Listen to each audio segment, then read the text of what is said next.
जय महाराष्ट्र मित्रांनो, स्वागत आहे तुमचं तुमच्या लाडक्या भावाच्या युट्यूब चॅनल एडिटर संजय का नवीन इंटरेस्टिंग व्हिडिओमध्ये. तर फायनल मित्रांनो, आजचा व्हिडिओ आहे तो आजचा व्हिडिओ इंटरेस्टिंगच झालेला आहे. प्रत्येकाने व्हिडिओ लाईक करा, जर आपल्या चॅनलवरती नसेल तर प्लीज चॅनलला सबस्क्राईब करा. त्याचं मित्रांनो आपल्याला इंस्टाग्रामला देखील फॉलो केली नसेल तर फॉलो करून द्या, आयडी साईटला दिसून जाईल. तर चला मित्रांनो, जर न घालता आपण आपल्या व्हिडिओला सुरुवात करूया.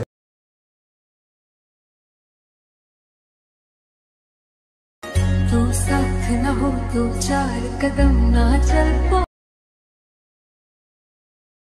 राह मैं अपनी मोड़ दूं। मैंने तो धीरे से नीलों के धागे से बांधा है ख्वाबों को तेरे। मैं ना चाहूं ना आसमां चाहूं, आजा। ओके, तर मित्रांनो जस्ट आपण अलाइट मोशन ॲप्लिकेशनच्या मेन विंडोवरती आलेलो आहे. सिम्पली प्रोजेक्टवरती क्लिक करायचं आहे. मग तुम्हाला बिटमार्क शिपेट असे दोन प्रिसेट दिलेले आहेत. ते दोन्ही प्रिसेट अलाइट मोशनमध्ये इम्पोर्ट करून घ्यायचे. इम्पोर्ट केल्यानंतर बिटमार्क प्रिसेटला ओपन करायचं. ओपन केल्यानंतर सिम्पली काहीसं अशा प्रकारे तुम्हाला दिसून जाईल. मी तर तुम्हाला सॉन्ग आणि वर एक PNG ॲड करून दिलेलं आहे. तो जस्ट हाईड आहे ते अनहाईड करा. बघू शकता काहीसं अशा प्रकारे दिसून जाईल. सिम्पली स्टार्टिंगला प्लस आयकॉनवरती क्लिक करून मीडियामध्ये जायचं आहे. जिथे तुम्ही मित्रांनो तुमचे देखील इमेज यूज करू शकता कपलची. तर सिम्पली मित्रांनो इमेजला सिलेक्ट करून पूर्णपणे असे स्क्रीनवर घ्यायचे आहे, बघू शकता. आणि इथं 11.15 पैसे पहिले इमेज वाढवायचं आहे. आणि मित्रांनो इथनं प्रत्येक बीटला एकच इमेज ॲड करायचे, बघू शकता. मी करतो पटापट. एक बीटला एकच इमेज ॲड करायचं, बघू शकता.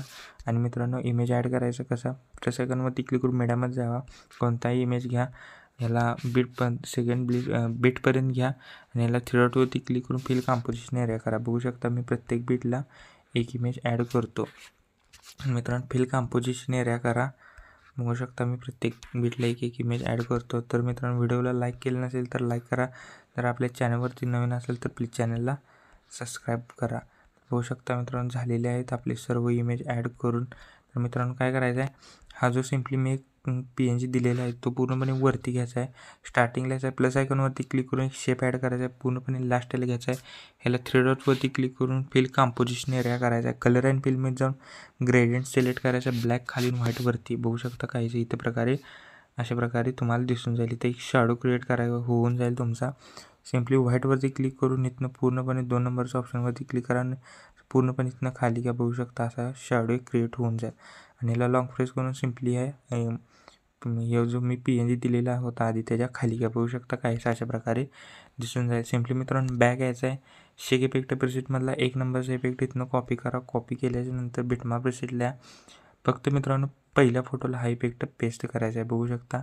फक्त पहिल्या फोटोला हा इफेक्ट पेस्ट करायचा आहे, बघू शकता.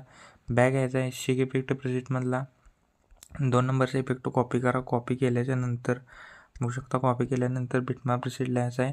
आणि 2 नंबर इमेजपासून ते लास्टपर्यंत जेवढे काही मित्रांनो इमेज असतील त्या सर्व इमेजला हा इफेक्ट पेस्ट करायचा आहे 2 नंबरचा. म्हणजे 2 नंबरपासून जेवढे काही लास्टला इमेज राहिलेले आहेत 2 नंबरच्या फोटो त्या सर्व इमेजला एक करून हा इफेक्ट पेस्ट करायचा. मित्रांनो इफेक्ट सर्वला फोटोला नीट पेस्ट करा, एकसुद्धा इमेज स्किप करू नका. बघू शकता मित्रांनो पूर्णपणे स्टार्टिंगलाच प्लस आयकॉनवरती क्लिक करून एक शेप ॲड करायचा आहे. पूर्णपणे लास्टला घ्या. ह्याला 3 डॉट्सवरती क्लिक करून strain to fill composition area करा. ह्याला बॉर्डर अँड स्ट्रोकमध्ये स्ट्रोक इनेबल करून स्ट्रोकची साईज 10 ठेवा. स्ट्रोकचा कलर व्हाईट करा. आणि कलर अँड फिलमध्ये जाऊन इथं पहिल्या नंबरचा ऑप्शन दिसेल नन, ह्याच्यावर क्लिक करा. बघू शकता आपली बॉर्डर देखील क्रिएट होऊन जाईल. तर मित्रांनो पहिला जो इफेक्ट आहे तो पहिल्या फोटोला आणि दुसरा इफेक्ट आहे तो सेकंड इमेजपासून जेवढे काही उरलेले आहेत व्हिडिओमध्ये इमेज सेकंड फोटोपासून लास्टपर्यंत त्या सर्व याला सेकंड इफेक्ट द्यायचा आहे. बघू शकता मित्रांनो व्हिडिओ कम्प्लिटली रेडी झालेला आहे. जस्ट मित्रांनो व्हिडिओवर तुम्ही इंस्टा देखील यूट्यूबचे सिम्बॉल घालू शकता. शेअरचे ऑप्शन कोपऱ्यात शेअरचं ऑप्शन दिसेल त्याच्यावर क्लिक करा. व्हिडिओची रेझोल्युशन 1080 पिक्सल किंवा 720मध्ये पण तुम्ही 1080 पिक्सल किंवा 720मध्ये पण तुम्ही एक्सपोर्ट करू शकता. जस्ट एक्सपोर्ट नावाचं बटन दिसेल त्याच्यावर क्लिक करा. हा व्हिडिओ तुम्ही तुमच्या गॅलरीमध्ये एक्सपोर्ट करण्यास सुरुवात करायची आहे. ओके, तर मित्रांनो आजच्या व्हिडिओमध्ये एवढंच होतं. व्हिडिओ कसा झाला मला कमेंट करून नक्की सांगा. प्रत्येकाने व्हिडिओ लाईक करा. जर आपल्या चॅनलवर तुम्ही असेल तर चॅनलला सबस्क्राईब करा. तोपर्यंत चॅनलचे बाकीचे व्हिडिओ आणि एडिटिंग शिकवा. तोपर्यंत जय हिंद, जय महाराष्ट्र.